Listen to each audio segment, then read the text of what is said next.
نہ کسی نے کسی ایئرپورٹ کے کسی شیئر کو فروخت کرنے کی بات کی ہے، نہ کوئی اس طرح کی آفر کی گئی ہے، نہ اس پہ کوئی گفتگو ہوئی ہے. یہاں پہ ایک پروپیگنڈا کیمپین چلا دی گئی صرف اس کے دوحہ کے قطر کے دورے کو ناکام کرنے کے لیے. تو اگر آپ اس طرح کریں گے اور فورن ڈائریکٹ انویسٹمنٹ کو روکیں گے تو کیا یہ ملک کی خدمت ہے؟ مجھے بتائیے. اگر یہ سیلاب نہ ہوتا تو میں اس کا آج بہت منہ توڑ جواب دیتا. سیلاب کی وجہ سے میں ذرا اس کو ذرا محدود رکھوں گا اور اصل بات آگے آئے گی.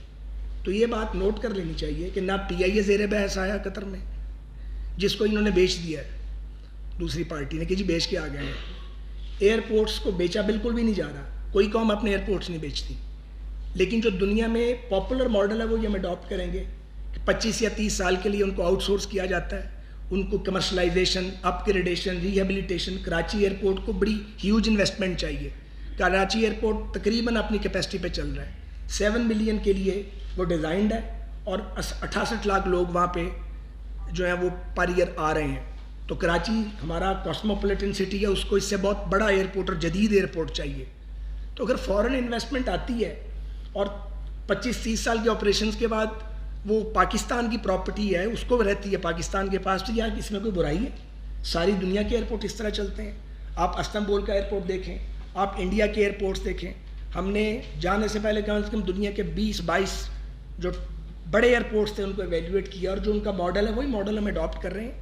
تو 100% ملکیت حکومت پاکستان کے پاس رہے گی. کوئی بیچنے والا کوئی بات کی ہی نہیں گئی. یہاں پہ ایک تمار اور طوفان کھڑا کیا گیا.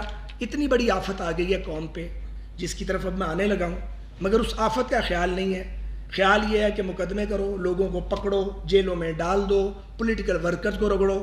اور یہ جو اگر فورن ڈائریکٹ انویسٹمنٹ آنے لگی ہے یا 1 لاکھ پاکستانیوں کی جاب اپرچونٹی آ رہی ہے، اس کو ڈیمیج کر دو، سیبوٹاج کر دو. ظاہر ہے جو لوگ انویسٹ کرنا چاہتے ہیں اگر آپ ان کو بدنام کریں گے، کنٹروورشل کریں گے، تو پاکستان کے علاوہ اور کتنی جگہیں ہیں دنیا میں جہاں اگلے انویسٹمنٹ کر سکتے ہیں. پوری دنیا میں قطر نے انویسٹمنٹ کی ہوئی ہے. تو اگر آپ تعریف نہیں کر سکتے تو زبان ہی بند رکھ لیں، آپ اپنی چونچ ہی بند رکھیں. پھر جھوٹ بولنا کہ جی پی آئی اے بیچ آئے ہیں. پی آئی اے تو بحث میں زیر بحث آئی نہیں. پی آئی اے تو ایک اتنا بڑا مسئلہ ہے کہ اس کو تو ریزالو کرتے کرتے شاید کچھ وقت لگے گا. اور اسی طرح روزاویلٹ ہوٹل کا کیا گیا جی وہ بیچ آئے ہیں، وہ زیر بحث ہی نہیں آیا. معلوم ہی نہیں ہے جو لوگ یہ بات کر رہے ہیں کہ ان کے مسائل کیا ہیں، ہم کہاں پھنسے ہوئے ہیں، کس مصیبت کا شکار ہیں ہم، اور کس مصیبت میں آپ چھوڑ گئے ہیں. تو اس طرف آپ آتے نہیں ہیں اور آپ صرف الزام لگاتے ہیں. شرمناک ہے. خاص طور پہ میں نام لے کے کہتا ہوں شوکت ترین صاحب کو خیال کرنا چاہیے تھا، حیا کرنی چاہیے تھی.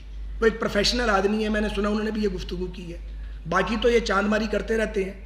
بس سنجیدہ لوگوں کو تو ایوائڈ کرنا چاہیے اس طرح کی باتوں سے. فلاں چیز بیچ دی، کچھ بیچ کے نہیں آیا الحمدللہ. فورن ڈائریکٹ انویسٹمنٹ کا بندوبست کیا ہے، انڈرسٹینڈنگ ہوئی ہے، ابھی ٹائم لگے گا، ظاہر ہے کوشش کریں گے.